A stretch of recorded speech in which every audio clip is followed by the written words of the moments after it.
Ben, ravi de vous accueillir ce matin. Je crois que je disais à plusieurs d'entre vous, c'est le plus grand événement physique organisé par Zelros.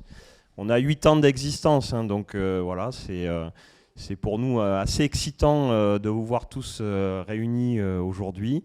On a eu plus de 150 inscrits et on n'a pas pu satisfaire toutes les demandes. Mais c'est pour ça que Mathieu est là, notre caméraman, pour filmer l'événement et on pourra partager le replay à la fois avec vous, hein, si vous voulez revoir ou partager avec certains de vos collègues, et puis à tous ceux qui n'ont pas pu se joindre à nous. Alors, ben, c'est le début. Je crois que j'ai quelques slides. C'est qui les passe? C'est moi ou c'est toi, Charlène? Voilà, donc l'objectif c'est que je chauffe un tout petit peu la salle avant d'accueillir nos différents speakers. Je vais commencer, ça c'était l'écran d'attente. Voilà. Je vais commencer par tous les remercier. Donc deux personnes de BPCE, Nofel et Annie, et ils se présenteront quand viendra leur tour. François de Groupama, et puis Christelle qui nous fait aussi l'amitié de participer à ce retour d'expérience Groupama. Donc merci beaucoup, c'est toujours super important pour nous que nos clients témoignent. On sait que des fois c'est une longue route en partant d'une idée, d'un concept, d'une envie, et puis d'atterrir en production, déployé à l'échelle avec des vrais résultats sur investissement, puisque voilà, on parle toujours d'investissement. Voilà, donc merci beaucoup, et je pense que ça va beaucoup intéresser tous les gens qui sont dans la salle. Alors, très rapidement, je pense que vous êtes abreuvés de ça depuis 12 mois. Nous le sommes aussi. Mais voilà, moi ce que j'ai envie de vous dire, hein, et ce qu'on vit chez Zelros, c'est que c'est ultra excitant. Hein. On vit une époque ultra excitante. Alors je ne sais pas si c'est une époque formidable, mais en tout cas elle est ultra excitante. En Amérique du Nord, alors je suis basé à Montréal, donc je suis toujours un petit peu influencé par ce qui se passe là-bas. Hein. Y en a beaucoup qui comparent ça avec deux événements qui ont marqué l'histoire de l'humanité, l'invention de l'imprimerie et le fait que voilà, la connaissance est de plus en plus démocratisée, accessible à tout le monde. Bon, bah, les LLM, l'IA générative, est en train de décupler ça, centupler ça, je ne sais pas comment on dit, avec des milliers ou des millions. Et le deuxième événement auquel est comparée l'arrivée de l'IA générative, bah, c'est l'arrivée de l'électricité. Alors là, j'ai mis tout un tas de noms, parce que l'électricité, on ne sait jamais trop qui est le vrai père de l'électricité. Mais voilà, il y en a tout un tas qui ont contribué. Je pense qu'un des plus connus, c'est Nikola Tesla, mais il y en a d'autres. Voilà, moi j'ai le sentiment qu'on est en train de vivre un petit peu ce moment-là, hein, l'arrivée d'une technologie qui bouleverse en fait la manière dont on fonctionne, la manière dont on interagit, la manière dont on va éduquer nos enfants, etc., etc. Donc bon, évidemment, hein, je pense qu'on ne peut pas ignorer l'IA générative aujourd'hui, et Zelros, nous, on essaie d'amener notre petite pierre à l'édifice. Speak with data, l'IA, bon, c'est des données derrière. Donc nous, on aime bien parler avec des données. Alors ça, c'est le cours de bourse. Alors je vous rassure, je ne regarde jamais le cours de bourse. Hein. Je ne suis pas un boursicoteur. Mais de temps en temps, ça fait du bien de regarder ce qui se passe. Alors, tout en bas, les lignes qui sont quasiment horizontales, c'est les GAFAM. Donc, c'est Apple, c'est Google, c'est Microsoft. Et alors, c'est un tout petit, mais je vous le lis. Hein. Ça, c'est 2019. Ça, c'est 2024. Et ben, ces gens qui sont horizontaux, là, quasiment, ils font entre 100% et 280% de gains de capitalisation, donc ce qui sont déjà des performances, très belles performances. Bah, il y a un joueur qui s'appelle Nvidia, que vous connaissez bien, eux ils font 1500%. Voilà. Et Nvidia, c'est forcément, vous le savez, c'est un des grands gagnants de l'arrivée de cette IA générative. du fait que leur chip, leur puce soit très performante pour entraîner ces modèles-là. Donc voilà, ça c'est juste Speak with Data, c'est une des preuves que c'est en train d'éclater. Hein, et pour l'instant, nous on dit chez Zelros les investissements, et je pense que Christophe il y reviendra dessus en conclusion, Christophe mon associé. On a beaucoup investi aujourd'hui sur les technologies sous-jacentes, hein, l'infrastructure, les chips, la création de ces modèles de fondation, ces LLM. Probablement que la suite, et c'est peut-être pour ça que vous êtes là aujourd'hui, c'est l'utilisation. Qu'est-ce qu'on en fait de ces LLM ? L'univers des possibles est vaste, mais voilà. Et alors, on est franco-français, on essaie de se comparer. Voilà. Nvidia, en un jour, ils ont gagné 21 fois la capitalisation de Renault. Voilà. Renault qui est quand même pas une petite entreprise, mais ça vous donne un petit peu la dimension de ce dont on parle. Donc nous, Zelros, on essaie d'amener notre pierre à l'édifice dans le monde de l'assurance. Hein. Vous le savez, on est 100% spécialisé assurance. On a sorti en novembre, et puis on a cette nouvelle release qui arrive, Sintra, là, dans quelques jours, là, à la fin du mois de mars. On a sorti ce qu'on appelle The Insurance Copilot. Donc on était très connus jusqu'à maintenant sur le devoir de conseil, l'aide à la vente. Maintenant aussi, on va accompagner nos clients sur l'aide au service client. Le cas d'usage BPCE que vous allez voir est bien dans ce domaine-là. Le cas d'usage Groupama est plus sur le devoir de conseil. Donc voilà, notre vision, c'est que demain, tout employé d'assurance aura son petit compagnon, son buddy, son copilote. Certains des utilisateurs nous appellent leur GPS de l'assurance. Quel que soit le nom qu'on y donne, c'est quelque chose qui va l'aider à être plus efficace, plus pertinent, plus en confort aussi, plus en maîtrise de ce qu'il fait. Et voilà, on s'attache à développer ce petit compagnon spécialisé pour l'assurance. Sans plus attendre, et je suis quasiment dans les temps, je passe la parole. Tech. Ah oui, non, je vous présente l'agenda, mais j'en ai déjà un petit peu parlé. D'abord, nos amis de Groupama avec Christelle. Ensuite, BPCE, une conclusion de mon associé Christophe. Et pour ceux qui n'ont peut-être pas encore eu le temps de prendre un café ou des croissants, ou si vous voulez poursuivre les discussions initialisées au tout début, on ne vous met pas dehors à la fin. Alors, on a même mis 10h30, mais honnêtement, on a tout l'espace réservé jusqu'à 11h. Donc on a du temps pour discuter ensuite après les sessions. Alors la Zapette, elle a du mal. Ou c'est moi, je ne sais pas. Tac. Je vais faire la main. Voilà, donc je passe la parole et je les invite à venir sur scène. François, Christelle et Nicolas. Nicolas, c'est toi le modérateur, je te passe le micro.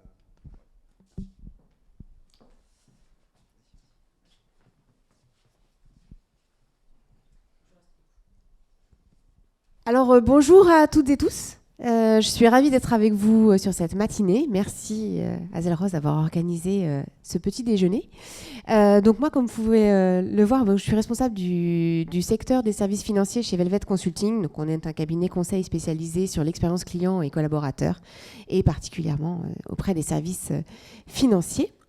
Et donc, aujourd'hui, on va aborder ensemble cette première table ronde sur l'usage de l'intelligence artificielle à des fins d'optimisation de l'expérience client. Et pour ça, je vais être accompagnée de François de Groupama et de Nicolas de Zelros. Donc, François, je vais te laisser te présenter. Bonjour à tous. Donc, moi, c'est François Yesso. J'interviens chez Groupama au sein de la direction maîtrise d'ouvrage au département assis souscription. Et puis, c'est moi qui ai donc accompagné Groupama pour la mise en place des fonctionnalités Zelros dans notre SI. Voilà.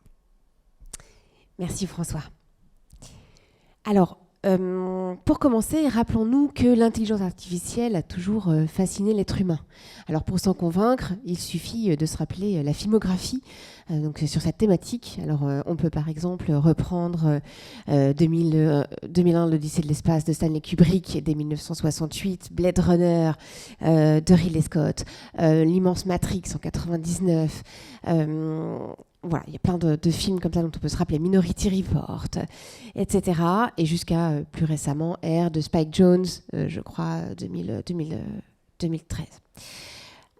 Donc l'IA a toujours fait fantasmer l'être humain, mais au-delà de ça, elle génère aussi des craintes. Donc je vais faire référence à une étude du groupe WPP qui a été lancée en France en mars 2023, qui disait que 83% des Français craignent les dérives de l'intelligence artificielle. Alors, 9 Français sur 10 sont en capacité de citer au moins un risque direct de l'IA sur leur vie, alors notamment le piratage ou le vol de données, mais également tout ce qui concerne la partie atteinte à la vie privée, les fake news, la création de fausses informations. Voilà. Donc l'IA également fait peur. Le marché de l'emploi également fait partie des craintes donc de l'intelligence artificielle. Mais en 2022, fin 2022, l'IA, avec l'IA générative, a complètement bouleversé nos modes de fonctionnement. Tout le monde s'est mis à en parler. ChatGPT est arrivé. Tout le monde s'est mis à l'utiliser de manière plus ou moins connue. Je rappelle que ChatGPT a connu la plus grande croissance de son nombre d'utilisateurs. Elle est arrivée, je crois, octobre-novembre 2022 et en janvier 2023, elle comptait plus de 100 millions d'utilisateurs actifs. Voilà. Donc, pour les consommateurs, effectivement, tout le monde s'est mis à pouvoir générer du contenu, à créer des textes, des images. Tout le monde est devenu générateur de contenu. Et pour les entreprises, c'est une immense opportunité, pour se transformer, et notamment dans le domaine de l'expérience client, l'expérience collaborateur. Donc, efficacité opérationnelle, etc. On va pouvoir en parler maintenant. Et pour ça, on a donc le témoignage de Groupama qui va pouvoir nous expliquer comment ils ont utilisé l'IA à travers des technologies telles que celle de Zelros, notamment pour personnaliser la relation client, pour pouvoir permettre d'avoir des suggestions pertinentes grâce aux données clients et en adéquation avec la stratégie de la marque. Donc François, je vais te poser cette première question de comment est né ce projet chez Groupama, quels ont été les objectifs à la genèse de cette collaboration avec Zelros. En fait, tout simplement, ces dernières années, au sein de Groupama, nous avons comme principal objectif la satisfaction client, c'est notre plus gros enjeu. Et du coup, on s'est fixé différents objectifs, améliorer la satisfaction, mais aussi la performance opérationnelle de nos collaborateurs et puis aussi la performance commerciale. Pour répondre à ces trois enjeux, on a lancé beaucoup d'initiatives de projets. Et du coup, on a aussi des convictions qui sont que personnaliser la relation clientèle, personnaliser cet exercice de conseil, cœur de métier de l'assurance, va nous permettre de répondre à tous ces enjeux. Donc on s'est mis en veille, et puis on a donc été en contact avec Zelros qui nous a permis de nous fournir les outils, mais aussi l'expertise pour mettre en place la fonctionnalité que l'on appelle chez nous les suggestions de conseil. Donc comment apporter, comment protéger nos clients au bon moment de leur vie en fonction de l'ensemble de leurs caractéristiques. Donc les objectifs, c'est la satisfaction client, la performance opérationnelle et bien sûr la performance commerciale. Merci François. Et quelle a été l'approche que vous avez retenue pour lancer ce déploiement de technologie ? Tout d'abord, face à ces objectifs, on a défini des KPI, des indicateurs qu'on souhaitait atteindre, des indicateurs de performance commerciale, par exemple le nombre de devis par conseiller par semaine, mais aussi le taux de transformation, et puis des indicateurs plus qualitatifs comme la satisfaction client. Et puis on s'est dit, on va faire un POC. On va d'abord tester en fait cette solution auprès d'une population plus restreinte de conseillers, et puis sur un nombre de produits aussi plus restreint que ce qu'on avait en tête, en cible, afin de valider ces indicateurs. Donc on a mis en place ce POC accompagné de Zelros, puis on a pu valider en fait nos objectifs, et donc on a décidé d'industrialiser cette fonctionnalité et de l'intégrer pleinement en fait à notre démarche globale d'amélioration de l'expérience client, et donc de l'intégrer dans nos nouveaux outils modernisés, le poste de travail de l'ensemble des collaborateurs qui entrent en relation clientèle. Et du coup, concrètement, est-ce que tu peux nous décrire comment se présente cette solution, notamment dans le cadre de la solution pour les utilisateurs et leurs usages ? Ouais. Donc, comme je le disais, en fait, c'est une fonctionnalité qu'on a pleinement intégrée à l'outil qui est utilisé par nos collaborateurs en relation clientèle. Donc, ça se présente en fait, c'est une fonctionnalité qui est intégrée au sein de la fiche client, qui est visible immédiatement dans un bandeau dédié qui permet de présenter, en fait, d'accompagner nos collaborateurs dans cet exercice de conseil. Donc le point d'entrée, en fait, c'est quel est le produit, quel est le risque, en fait, qui n'est pas couvert aujourd'hui pour nos clients, pour ce client, en fonction de ses caractéristiques. Pour cela, on se base en fait sur nos algorithmes maison. On a identifié, on a des algorithmes d'IA qui nous permettent d'identifier quel client est le plus susceptible de souscrire, parce que il n'est pas couvert, on sait qu'il y a un besoin. Et ensuite, en fait, on croise un maximum de données afin d'avoir une démarche de vente personnalisée qui nous permet de définir ce qu'on appelle une accroche. Donc, par exemple, là, sur la slide qui est présentée, en fait, c'est par exemple sur le Conduire 2012, on sait que le client est multi-équipé, ou sur l'adaptation GAMGAV, on sait qu'on peut aller plus loin, en fait, dans la couverture qui est déjà en place.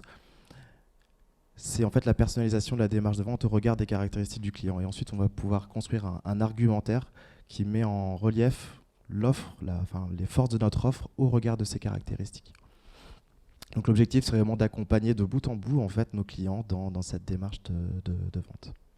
Et je crois qu'il y a un deuxième usage sur la vérification. Oui, donc en fait, là, on parle de beaucoup de conseils, mais on a aussi utilisé du coup le socle technique de Zelros pour faire ce qu'on appelle des NBA, la Next Best Action.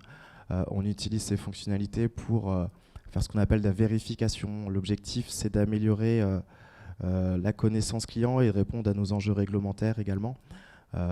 Grosso modo, on identifie qu'il y a peut-être une incohérence de données et on va la mettre en avant du conseiller. L'objectif, c'est de vérifier avec le client que ces données sont bien conformes. Pardon. Alors, petite question pour Nicolas. Comment fonctionne le moteur Zelros derrière cette interface ? Oui, voilà, donc François nous l'a présenté, la suggestion est restituée sur le poste de travail du conseiller. Et donc derrière tout ça, il y a le moteur Zelros et le studio qui permet, dans une interface low-code, no-code à la main des métiers, d'animer cette recommandation, d'animer ce catalogue de recommandations.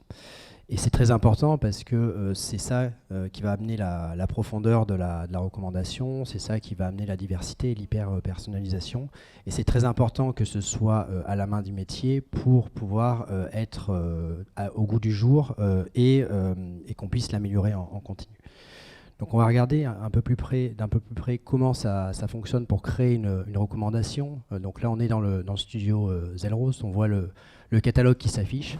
Et on va voir comment on peut créer de manière très simple, ex nihilo, une nouvelle recommandation. Donc une recommandation Zelros est toujours structurée de la même manière. On a les situations, François en parlait, on a des phrases d'accroche, on a les recommandations de produits et les argumentaires. Et donc là, ce qu'on voit, c'est qu'en indiquant un produit, un thème, on va pouvoir être assisté de l'IA générative, qui va nous faire des propositions de contenu, qui va générer du contenu, suggérer des phrases d'accroche, qu'on va pouvoir sélectionner, perfectionner. Et tout ça permet d'accélérer la production de contenu, de s'assurer qu'on ait une grande profondeur, une richesse des recommandations dans le catalogue pour atteindre ce but d'hyper-personnalisation. Donc là, on est sur un produit d'habitation. On voit qu'on est sur un thème de tempête, donc on va avoir des phrases d'accroche qui vont être proposées, on va avoir des argumentaires qui vont être proposés, on a l'éditeur qui permet de les ajuster. Je ne sais pas si ça tourne encore. Oui, voilà. Et donc là aussi, on accède à tous les niveaux à l'IA générative pour être accompagné, pour fluidifier la production du contenu sur des recommandations nouvelles, mais également sur le catalogue de recommandations existantes. Hein. On a un catalogue de 7000 recommandations prêtes à l'emploi qui est disponible. Et donc, c'est ça qui va permettre c'est ça qui confère cette grande agilité business. Et ce qu'on est censé voir, alors ça a bloqué, on va passer. Dès lors qu'une recommandation est enregistrée ici et qu'elle est publiée, dans la seconde qui suit, elle est disponible sur l'ensemble des postes de travail des conseillers. Et c'est ça la force du moteur Zelros et de son studio qui est à la main des équipes marketing, animation commerciale en centrale. Merci Nicolas. Alors on parle d'hyper-personnalisation de l'expérience client, c'est une des attentes des consommateurs aujourd'hui. Et donc François, est-ce que tu disposes de métriques, parce qu'on parle aussi d'efficacité donc du conseiller, sur l'efficacité de Zelros et les bénéfices que vous avez pu retirer de ces fonctionnalités? Oui, du coup, premier point déjà, on a mis en place ce qu'on appelle une boucle de feedback. C'est-à-dire qu'on permet aux conseillers de qualifier en fait les suggestions, de nous dire si elles sont pertinentes ou non. Et ça nous permet déjà de travailler dans une logique d'amélioration continue et d'optimisation de nos algorithmes. Et ensuite, pour parler pur KPI, on a effectivement mis en place des solutions de pilotage pour croiser en fait les données de ces suggestions avec nos données de souscription, afin de valider la bonne atteinte de nos objectifs. Je parlais tout à l'heure de nombre de devis par conseiller ou taux de transformation. Le message, c'est qu'effectivement, on a atteint nos objectifs. Donc, il y a une vraie performance de cette fonctionnalité. Donc ça, c'est très quantitatif, mais aussi d'un point de vue qualitatif, on a aussi des enquêtes auprès de nos conseillers qui nous parlent d'outils qui permettent de les accompagner, de leur faciliter leur quotidien. Donc, effectivement, voilà, on répond aux objectifs, clairement grâce à cette fonctionnalité. Ouais. Aujourd'hui, combien d'utilisateurs sont équipés des suggestions ? On a déployé en fait cette fonctionnalité mise à disposition de l'ensemble de nos réseaux, donc à peu près 12 000 collaborateurs. Merci François. Alors, est-ce que vous pourriez nous partager maintenant ce que vous envisagez comme prochaines étapes ? Quelles sont les prochaines phases que vous souhaitez lancer, et notamment dans le cadre du programme de transformation de Groupama ? Oui. Déjà, en fait, on sait qu'on a un bon produit, il fonctionne. Maintenant, il faut qu'on aille plus loin, en fait, dans l'ancrage de cette fonctionnalité, dans les habitudes de nos conseillers, dans les processus. L'objectif, c'est d'aller plus loin dans la performance, en fait, des objectifs qu'on s'est atteints. Ça, c'est le premier point. Et le deuxième point, c'est d'utiliser les nouvelles technologies, l'intelligence artificielle, l'IA générative, afin d'aller plus loin dans la personnalisation. Ça, on en est convaincu, on l'a testé, on le sait, ça fonctionne. Donc l'IA générative, à la fois dans le paramétrage, hein, comme Nicolas vient de le montrer, dans l'exercice de paramétrage, de design en fait, de la solution, mais aussi lors des interactions avec nos clients. Et ça, ce sont du coup les prochaines étapes, ça va être d'industrialiser ce type de fonctionnalité. Voilà. Merci François. Alors maintenant, on va passer aux questions et aux réponses. Donc n'hésitez pas à nous demander le micro. J'arrive.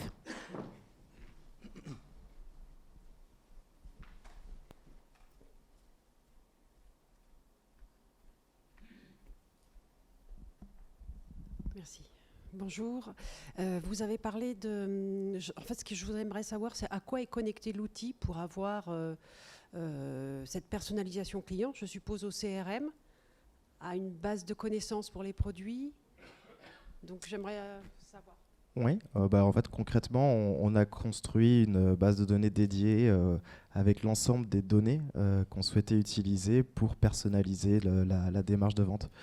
Donc ce sont des données clients, des données souscription, effectivement, qui nous permettent d'accompagner au mieux nos clients. Ouais. Bonjour. Alors, par politesse, Jawad Nourdine, MGEN. Je souhaitais savoir si, je vous pose la question à vous et à Zelros aussi, s'il est prévu que l'outil réagisse à la voix, parce que là aujourd'hui il est branché sur des bases de connaissances. Est-ce qu'il est prévu qu'il réagisse à la voix? Je pense aux plateformes téléphoniques. Je donne un exemple concret. Je parle de déménagement et que ça me pousse tous les argumentaires assurance emprunteur ou autre. Oui, du coup, je vais prendre la question. Effectivement, oui, c'est prévu. Aujourd'hui, d'ailleurs, je fais peut-être un petit spoiler au propos de Christophe. On va vous parler de notre prochaine release Sintra et donc, effectivement, c'est des choses qu'on intègre pour non seulement analyser les données structurées et non structurées qui sont disponibles pour calculer la recommandation, mais également analyser la voix et tout ça à chaud. Merci Nicolas. D'autres questions?